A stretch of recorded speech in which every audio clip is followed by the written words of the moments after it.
Nuestra tercera parte de nuestra serie, yo siento, es Hablemos de suicidio. Quiero decirles que esto es un tema no fácil y puede ser que entre nosotros hayan diferentes escenarios hoy, y quisiéramos de parte de Dios poder tratar de tocar algunos de esos escenarios al punto de que Dios pueda darnos dirección y pueda consolar los corazones de cada uno de nosotros, de los que estamos hoy aquí. Antes del suicidio quisiéramos recordar un poco qué es lo que ha venido haciendo la depresión y la ansiedad. Nos afecta, recuerdan, las emociones, nos afectan los pensamientos, nos afectan el cuerpo y nos afecta el espíritu. Hemos venido reforzando durante todas estas semanas que depresión es emociones hacia abajo, y pudimos decir también que depresión era exceso de pasado. Dijimos también que ansiedad era las emociones hacia arriba, y podíamos decir también que ansiedad era un exceso de futuro. Alguien me dice una de estas semanas, ¿y estrés? Pues estrés es el presente. Todo lo que pasa de atrás, de adelante, lo que nos preocupa hoy está allí en el estrés. Según la Universidad de Emory, 800,000 personas en Estados Unidos intentan suicidarse cada año. Yo no sé a ustedes, pero ese número es fuerte. 800,000 personas cada año están intentando suicidarse. Ahora, escuchen esto: 35,000 personas logran materializarlo. Eso es otro número bastante alto, bastante fuerte. Para todos aquellos que llevamos el mensaje de buenas nuevas, este tipo de notas, de datos, debe de llamarnos la atención. Eso significa que hay 94 personas por día que se están quitando la vida. Quizás hoy en diferentes lugares de Estados Unidos hubieron 94 personas que se quitaron la vida.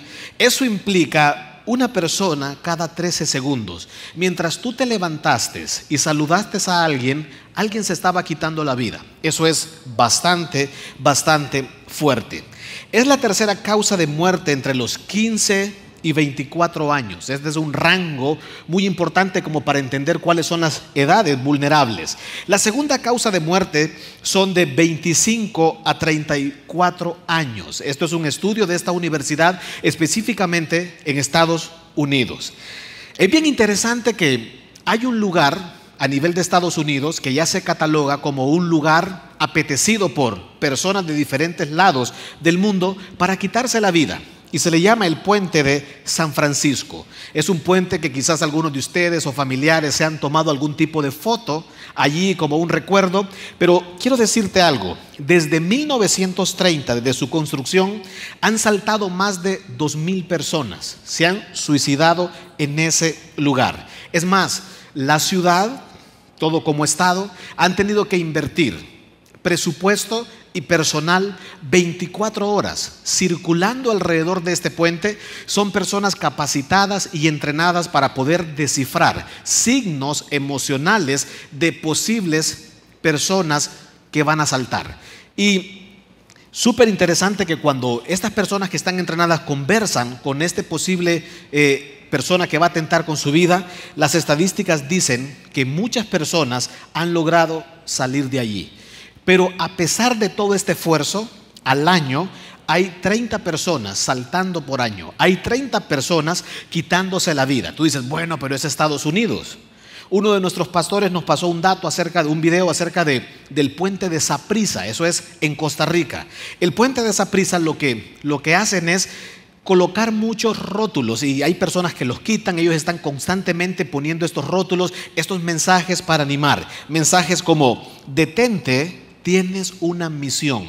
Otro pensamiento es: todo mejorará, vuelve a casa.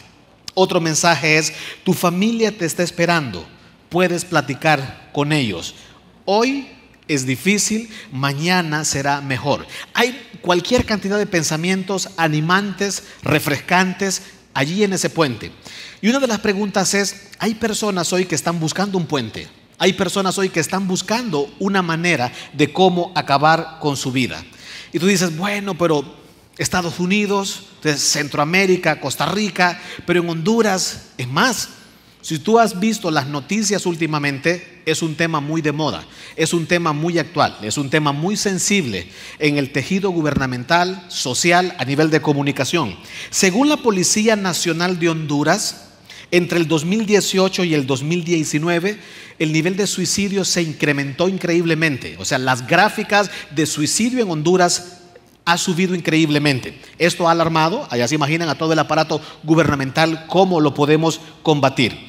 Más de 31 casos reportó el Hospital Escuela Universitario en enero de este año 2019. Algunos datos importantes. En el 2013 hubieron 258 casos en Honduras. Vayamos un poco más allá. En el 2018 se incrementó a 405 casos en Honduras. Esto es fuerte. Honduras, 405 casos. Pero es más interesante lo que vas a escuchar. Este año 2019, en el mes de enero, ya se habían reportado 36 casos. No sabemos cómo está la estadística actual, pero iniciando el año ya había un comportamiento súper fuerte. El sistema de estadística policial, llamado CEPOL en Honduras, arroja la siguiente estadística. La muerte de personas o el rango de personas o edades más vulnerables en Honduras es de 40 a 44 años. Estas son las edades que más están atentando con su vida en Honduras. La segunda edad más vulnerable es entre 20 y 29 años, según la CEPOL, Sistema de Estadística Policial. Y número 3, el tercer grupo es 20 a 24 años. Nuestros jóvenes de 20 a 24 años. Una pregunta interesante es: ¿cuál es el departamento donde más se está suicidando personas en Honduras? Comayagua. Comayagua está catalogado como el departamento donde más índice de suicidios hay. Le sigue Francisco Morazán, posteriormente está Lloro, Cortés y El Paraíso. Dato interesante, la hora más reportada de suicidios es por la mañana. Cuando todos hemos ido a los trabajos, cuando todos estamos haciendo labores, pues esta persona o cualquiera que esté siendo atormentado por una situación emocional como esta, pues esta es una hora para poder materializar lo que llamamos hoy suicidio. Quisiera que anoten: suicidio. Suicidio le llamaremos una decisión permanente a un problema temporal. Esto es importante, es una definición real, pero también bíblica. Nosotros que conocemos la palabra de Dios, que conocemos los principios, sabemos que este mundo es temporal. Y cuando tú decides tomar una decisión como estas, o conociste a alguien que tomó una decisión como estas, fue la decisión que se le ocurrió, dijo: esta es la decisión, esta es la solución permanente, pero se le olvidó que eso era un problema temporal. Todo el agobio, toda la situación dura que está atravesando a alguien debe entender que es un problema temporal. Bien lo mencionó el doctor a la hora de entrevistársela, dando el punto clínico. Hay varias fases. La primera fase es la contemplación. Nadie se suicida de la noche a la mañana. Es un proceso de dolor. Recuerdas, un proceso cíclico donde empezó, terminó y volvió a empezar, terminó, empezó y volvió a empezar, donde nosotros pudimos ver algunos signos de depresión, de aislamiento, de dolor, de situaciones de pérdida de energía, de pérdida de adrenalina, y esa persona fue manifestando ese tipo de comportamientos. La contemplación. Posteriormente él mencionaba que está la decisión, cuando la persona ya ha valorado y dice: yo voy a tomar esta decisión. Y está la tercera fase, que le llama la tranquilidad siniestra, que es el momento cuando nosotros decimos: wow, salió. Pareciera que salió del problema, hoy amaneció tan alegre, hoy amaneció tan diferente, y tal vez no sabíamos que esa tranquilidad siniestra es el momento preciso para la siguiente fase, que es la materialización de una persona cuando se quita la vida. Entonces, ¿qué palabras nosotros podemos darle a todos aquellos que hemos perdido un familiar porque se suicidó? ¿Qué palabras podemos darle? Las primeras cosas que debes de entender es que si eres un familiar que ha perdido a alguien, vas a experimentar culpa, vas a experimentar dudas, vas a experimentar dolor. Pero hay algo más: tendrás temor de que alguien más lo vuelva a hacer. Y en todo esto debes de entender algo. Lo que deberías de entender es lo siguiente: todos podemos prevenir el suicidio, pero nuestro poder es limitado. Esto es muy importante. Todos, absolutamente todos, podríamos prevenirlo. Podemos hacer cosas para prevenirlo, pero deben de entender, somos limitados. Hay cosas que se salen de nuestras manos Y hay otra estadística súper importante, que cuando una persona comete un acto como esto de suicidio, automáticamente la estadística dice que hay 6 personas directamente relacionadas con dolor profundo. Puede ser que tú seas que estés dentro de esas 6 personas. Y entonces, una de las palabras que quisiéramos darte es: no te quedes solo. Si tú eres un familiar que todavía sientes cualquier situación de estas, acércate y busca ayuda, y recuerda que nuestro poder es limitado, que necesitamos la ayuda, necesitamos el poder, necesitamos el consuelo de Dios.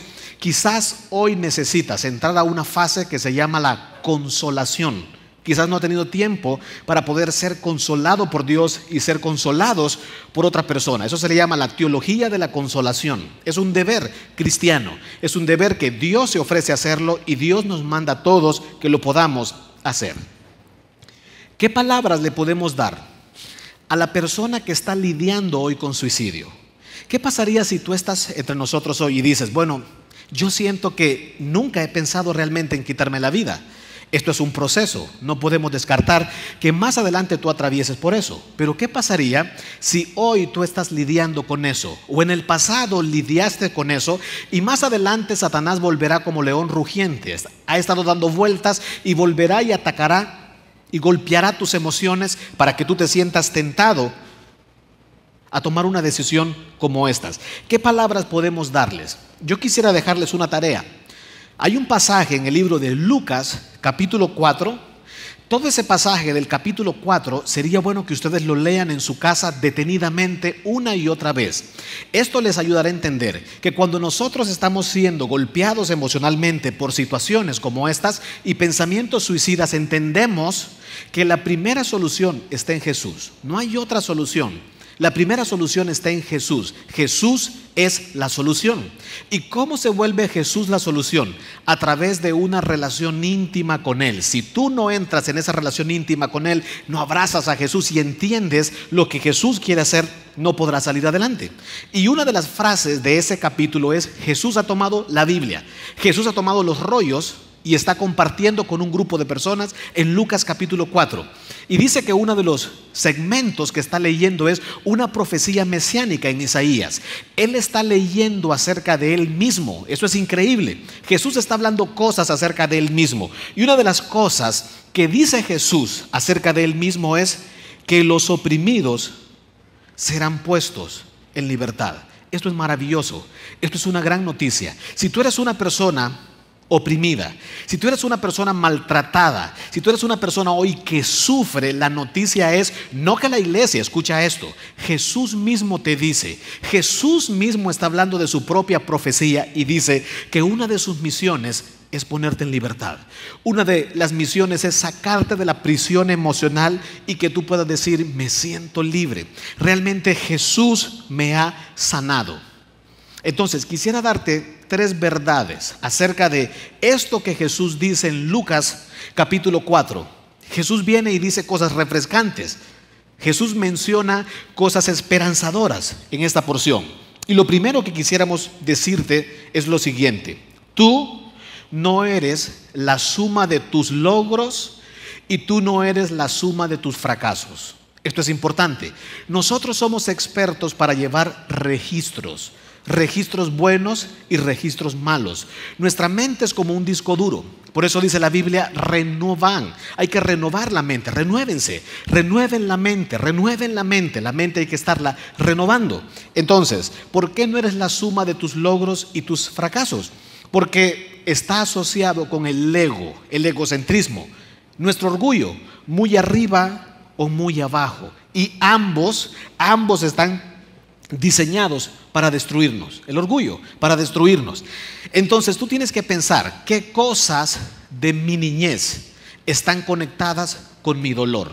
Esto es importante porque es un registro. ¿Qué cosas de mi niñez están conectadas a mi dolor? ¿Qué cosas de mi adolescencia están conectadas a mi dolor? Tienes que pensar y no tengas temor conversar de eso, no ocultes acerca de eso, porque Dios quiere liberarte. Cuando dice quiere liberar a los atormentados, puede ser que tu tormento no esté hoy, puede ser que tu tormento sea de tu adolescencia, o puede ser que tu tormento sea en la edad de tu niñez y se está manifestando hoy. pero está siendo atormentado. Otra fase del tormento puede ser en la juventud. Muchos que estén en la juventud puede ser que estén lidiando con eso, pero muchos son atormentados en la etapa de la madurez. Y escucha esto, otros están siendo atormentados en la edad adulta. Y en la edad adulta están siendo tentados con pensamientos de soledad, con pensamientos fatalistas, con pensamientos... Es más, si tú te fijas, el suicidio tiene un lenguaje. Puede ser que tú no estés pensando suicidarte, pero puede ser que estés hablando el lenguaje del suicidio. Entonces, no eres la suma de tus logros y no eres la suma de tus fracasos. Tú eres más que fracasos y tú eres más que logros. En Cristo somos más. Más adelante hablaremos un poco de eso. Una segunda verdad es la siguiente: lo peor que te ha ocurrido no tiene que ser lo último. Lo peor que te ha ocurrido no tiene que ser lo último. ¿Por qué nos suicidamos? ¿Por qué nos suicidamos? Porque nos sentimos devastados por algo que hemos hecho, o por algo que nos han hecho, o por algo que nos ha ocurrido.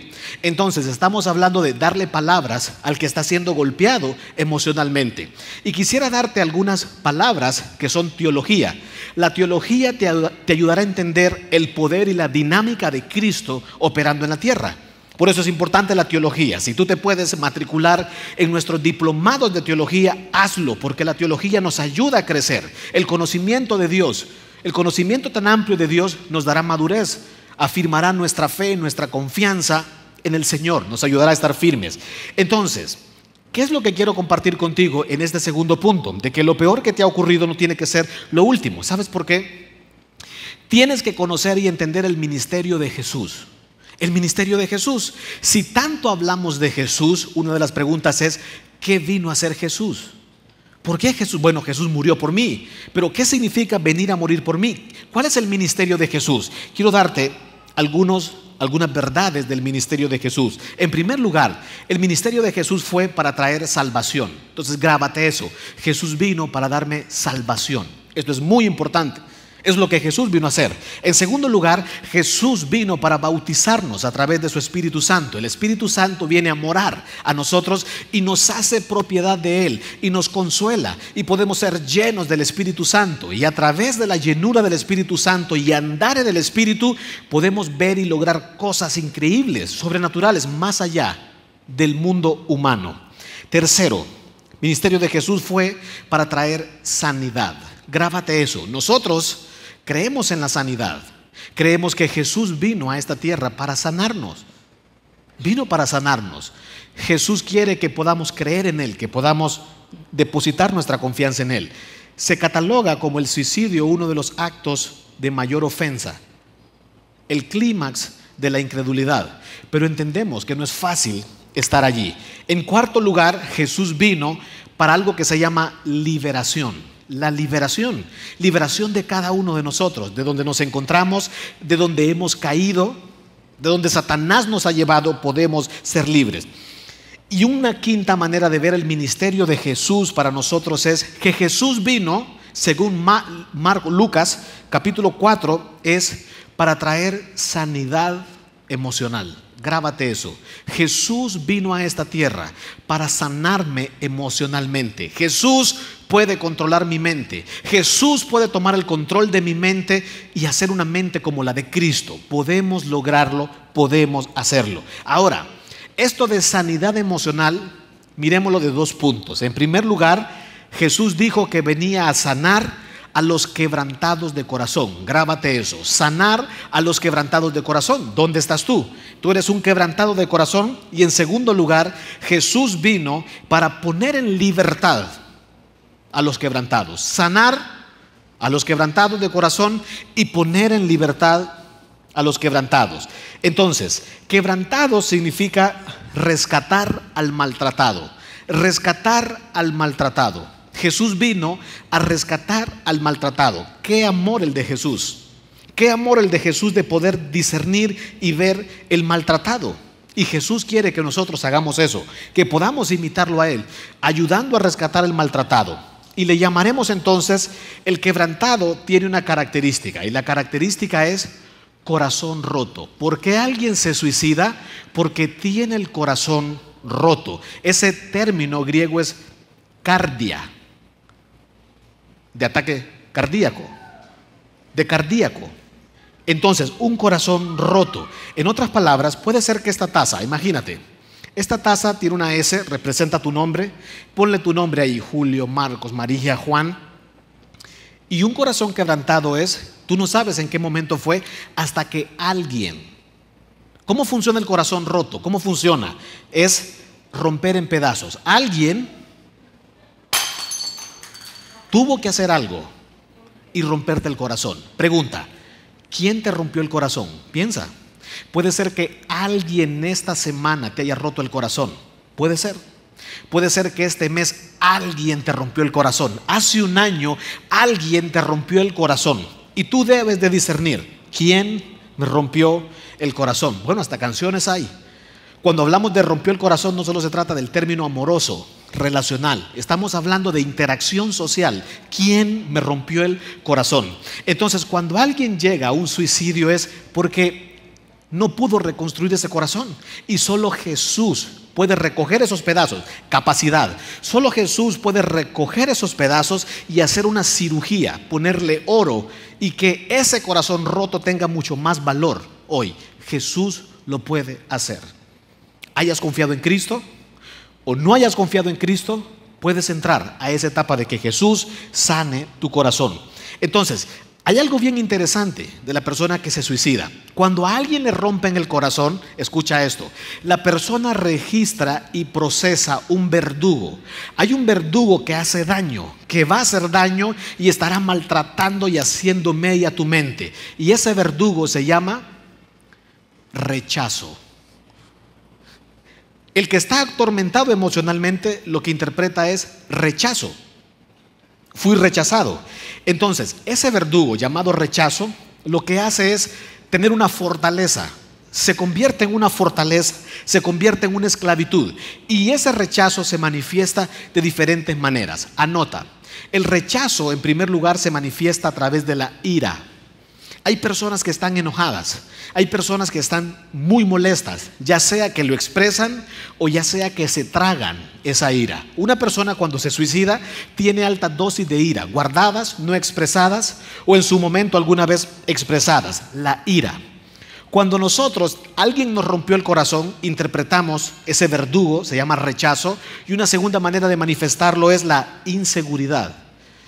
Inseguridad la manifestamos como creyéndonos mucho. Eso es inseguridad. Cuando tú te crees mucho, eso es ser inseguro. Cuando tú te crees poco, también eso es ser inseguro. Y eso es producto del rechazo. Otro elemento importante que se manifiesta es la soberbia. ¿Por qué crees tú que empezamos a retraernos? Empezamos a proyectar como que no necesitamos de nadie, pero realmente lo que hay es una soberbia. Pero esa soberbia tienes que ir un poco más allá. Esa soberbia está conectada a un rechazo de que alguien dice me rompieron el corazón. Y como tiene su corazón roto, lo que manifiesta es soberbia. Por eso siempre detrás de cada pecado tú tienes que cavar y decir qué más hay detrás de esto que manifiesta esta persona. Otro elemento es la independencia. Cuando tú ves una persona independiente, no es que es una persona que de repente no necesita de los demás, sino es que alguien le rompió el corazón y posiblemente no desea que se lo vuelvan a romper. Y una de sus maneras de manifestar se ha aislado y es independiente por eso mismo.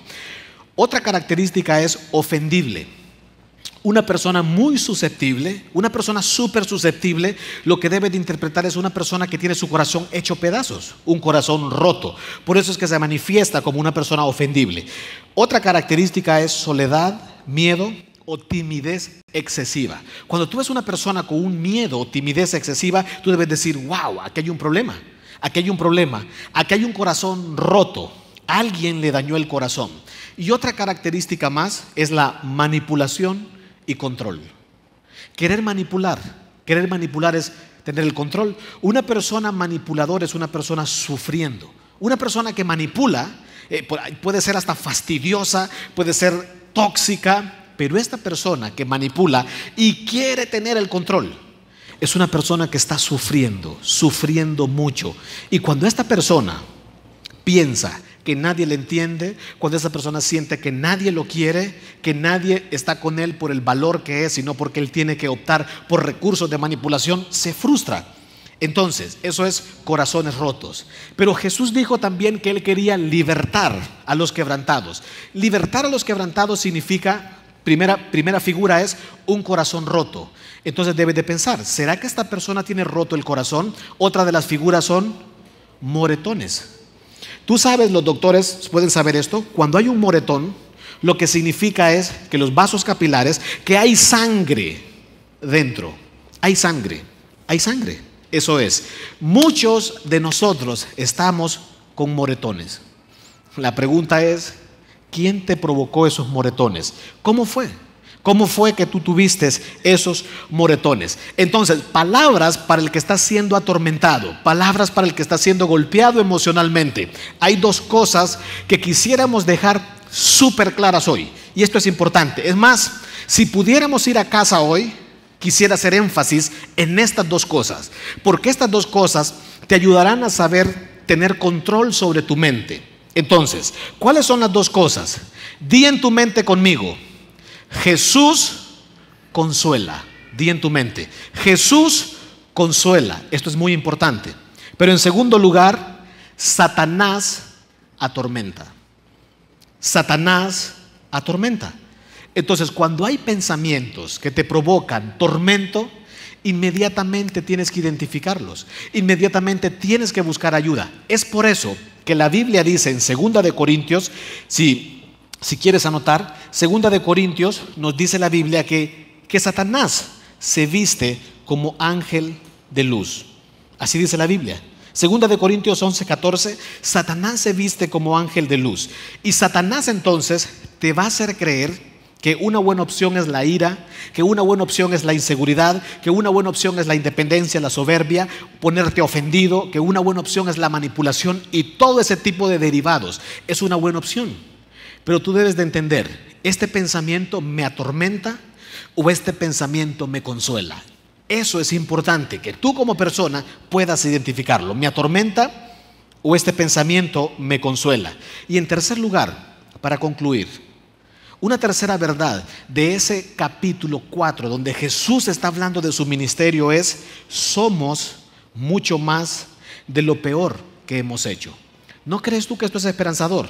Somos mucho más de lo peor que hemos hecho. No sé si hoy te sientes sucio, no sé si hoy te sientes descalificado, no sé si conoces a alguien que esté pasando por eso, pero hay una verdad bíblica: somos más que lo peor que hemos hecho. La doctrina del amor es que el amor cubre multitud de pecados. Donde abunda el pecado, sobreabunda la gracia. Hasta que no entendamos esto, no seremos libres. Entonces, una buena pregunta es la siguiente: si yo soy mucho más de lo peor que he hecho, ¿quién soy? ¿Quién soy? Pues vamos a la Biblia. Yo te podría dar muchas ideas, pero la Biblia se responde a ese tipo de preguntas. ¿Quién soy? Somos hijos de Dios. Por eso este pensamiento es importante. ¿Sabes cuál es una manera de suicidarse? Estábamos en una reunión la vez pasada, el lunes, y uno de los pastores lanza este pensamiento y dice: ¿saben cuál es una de las maneras de suicidarse? No confiando en Jesús. Eso es poderoso, no confiando en Jesús. Si tú estás entre nosotros hoy y tú eliges no confiar en Jesús, duele decirlo, pero tengo que ser responsable y en decirte: estás eligiendo la muerte eterna.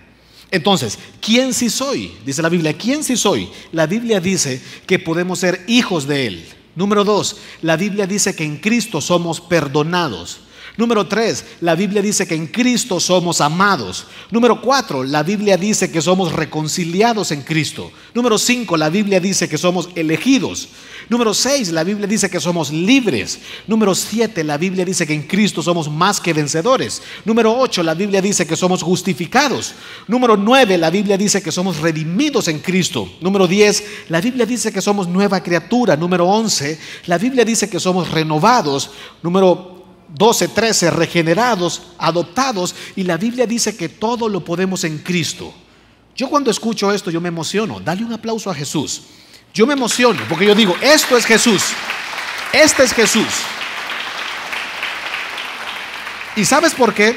Porque yo pienso que cuando en la tierra a alguien le cae el 20 en pensamientos como estos, yo creo que los ángeles dicen: eso es, qué bueno que captaste esa conciencia. Porque hay fiesta en los cielos cuando una persona se arrepiente y confía en Cristo. Y el deseo de Dios es que nosotros comprendamos la verdad bíblica, la obediencia a la palabra de Dios. Estos somos. Ahora, ¿qué más?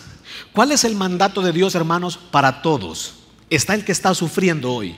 Pero ¿qué pasaría si tú conoces a alguien?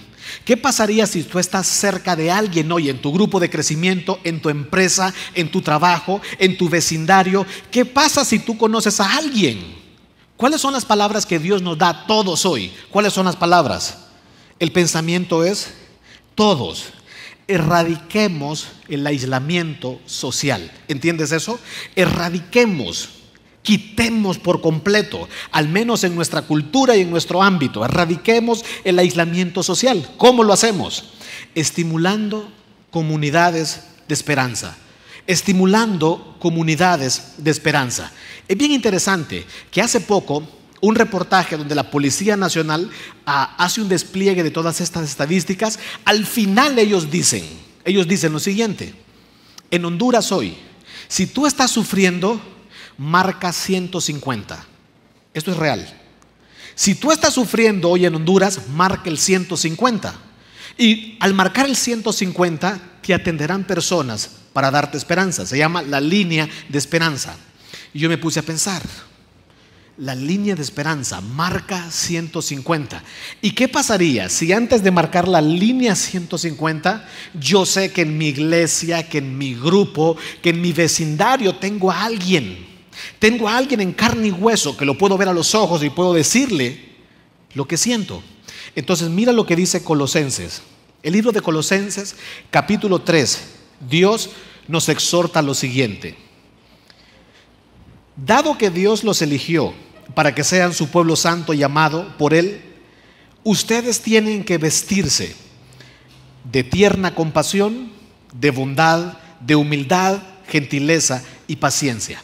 Todo comienza, este pasaje dice, el verso 12 dice: un pueblo santo y amado. Tú no puedes amar a otros al máximo nivel si hoy en la mañana no comprendiste cuánto te ama Dios. Si hoy por la mañana comprendiste cuánto te ama Dios, te quiero decir, vas a poder ayudarle a otros cuánto los ama Dios y cuánto los podemos amar. Y entonces lo que Dios nos manda, dice, es a vestirse. ¿Por qué tú reconoces a un médico? Por su gabacha. ¿Por qué tú reconoces a un policía? ¿Por qué tú reconoces a un posible abogado? ¿Por qué tú reconoces a un deportista? La vestimenta es importante. Y cuando Dios dice vístanse, es: iglesia, distingámonos, tengamos distintivos en nuestras actitudes, en nuestras acciones. Y una de esas dice que es entrañable compasión o tierna compasión. En el griego lo que significa es entrañas de misericordia. Entrañas de misericordia. Los griegos no asociaban la profundidad con el corazón. Ellos asociaban la profundidad con las entrañas. Y ellos sentían que amar fuerte era desde las entrañas, que sintiera dolor intestinal profundo. Después dice bondad, ser amables, humildad, que miremos a los demás como superiores a nosotros. ¿Qué pasaría si a tu vecino comienzas a verlo como superior a ti? ¿Qué pasaría si a los hermanos de tu iglesia los empiezas a ver como superiores a ti mismo? Quiero decir, eso es un cambio de chip. Eso es vestirse como Dios quiere. Cuando tú lo haces, automáticamente estás ayudando, estás erradicando el aislamiento social. Pero el verso 13 dice: sean comprensivos con las faltas de los demás y perdonen a todo el que los ofenda. Recuerden que el Señor los perdonó a ustedes, así que deben perdonar a otros. ¡Qué desafío! Sean comprensivos con la falta de los demás. Pregunta sencilla es: ¿con quién nos costó ser comprensivos hoy?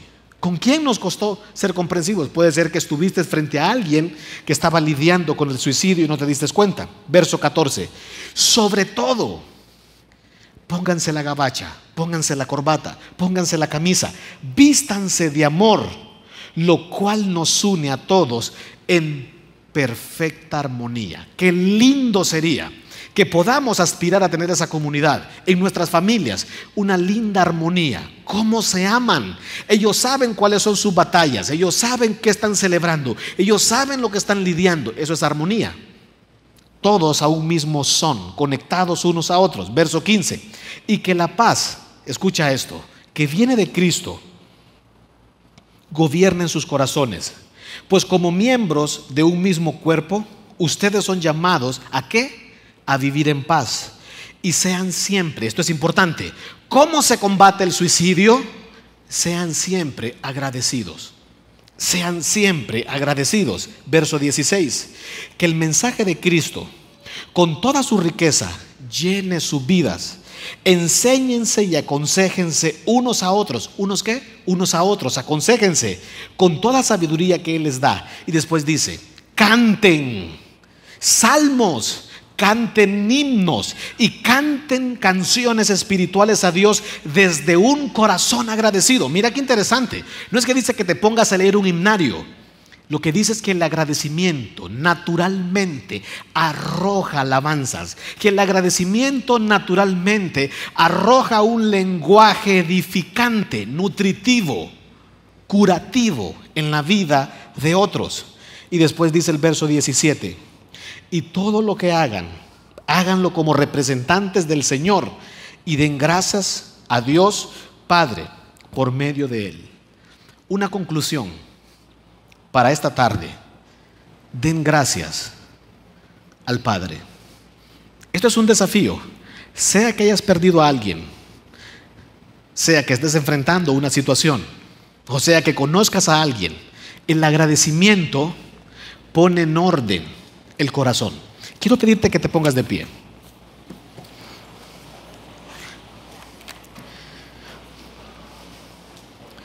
Cerremos nuestros ojos, si son tan amables. Cerremos nuestros ojos. Cada semana hemos estado pidiéndole a aquellas personas que todavía no han recibido a Jesús como su Salvador, que puedan dar ese paso. Esta tarde lo puedes interpretar de la siguiente manera: Jesús quiere sanar al quebrantado de corazón, y Jesús quiere liberar al maltratado de corazón. Tu historia comienza en Cristo. En Cristo soy juntamente crucificado, en Cristo soy más que vencedor, en Cristo soy justificado. En Cristo ni la muerte, ni la vida, ni lo presente, ni lo porvenir, ni ángeles, ni principados me pueden separar de su amor. En Cristo. Es necesario que estés en Cristo. Que hoy comprendas que Jesús vino a morir por todos nuestros pecados, para amarnos, para demostrarnos su amor, su compasión desde adentro, el mero corazón de Dios, poniéndose en nuestro lugar para pagar nuestra condena. ¿Qué necesitas hoy? Comprender que la salvación es un regalo. Esto es urgente, comprender que la salvación es un regalo. Necesitamos arrepentirnos, un cambio de mente, decir: Jesús, te necesito, necesito que vengas a mi vida. Hoy quiero reconocer que soy un pecador, que no puedo solo, que necesito tu perdón y tu amor. ¿Qué más necesitas entender? Que no depende de lo que tú hagas, no depende del razonamiento o el atributo humano de las buenas obras, exclusivamente por el sacrificio de Jesús. Es lo único que pudo satisfacer la ira de Dios, la muerte de Cristo, para que tuviéramos vida eterna. ¿Y qué más necesitas saber en la doctrina de la salvación? Que la salvación es para siempre, que la salvación nunca la vas a perder. Hoy quisiéramos invitarte que aceptes a Jesús y le digas lo siguiente: Señor Jesús, toma mi corazón quebrantado, toma mis moretones y mi corazón roto, ven a vivir a mi corazón. Hoy te acepto como mi único y suficiente Salvador. Te invito a vivir a mi vida. Gracias por este proceso de sanidad. Gracias por hacer las cosas viejas pasado y hacer todo nuevo. Gracias por inundarme de tu amor, por escribir mi nombre en el libro de la vida, en el nombre de Cristo, tu Hijo amado. Amén. Y siempre con los ojos cerrados. Puede ser que hace muchos años, puede ser que recientemente, o en este preciso momento estés lidiando con un familiar has estado involucrado en una tragedia como estas, Dios quiere susurrarte al oído y decirte: lo que necesitas es mi consuelo. Tú no eres el culpable. Tu poder es limitado. Ven a mis brazos. Quiero consolarte. Puede ser que ese dolor que tú tienes se termine convirtiendo en testimonio para ayudar a otros. Y si tú estás atravesando por pensamientos suicidas hoy, recuerda el ministerio de Jesús: salvación, libertad, sanidad. Ponernos en el mejor lugar, hablando de curación. Señor, te agradecemos por esta tarde. Te suplicamos, Dios, que tu palabra pueda quedarse como esa semilla buena en buena tierra, y que pueda dar fruto, que pueda germinar, y que, Dios, cuando los pensamientos vengan, podamos filtrar. Si me consuela, viene de Dios; si me atormenta, viene de Satanás. Dios, permite que esta iglesia nos convirtamos en esa comunidad que está erradicando el aislamiento social, en esa comunidad llamada Línea 150, donde la persona que sufre puede ver abundantes puertas con toboganes de paz y de esperanza para salir de esos calabozos y esas prisiones. Dios, úsanos como iglesia, úsanos para animar al quebrantado, para sanar al herido. Gracias, Señor, en el nombre de Cristo, tu Hijo amado.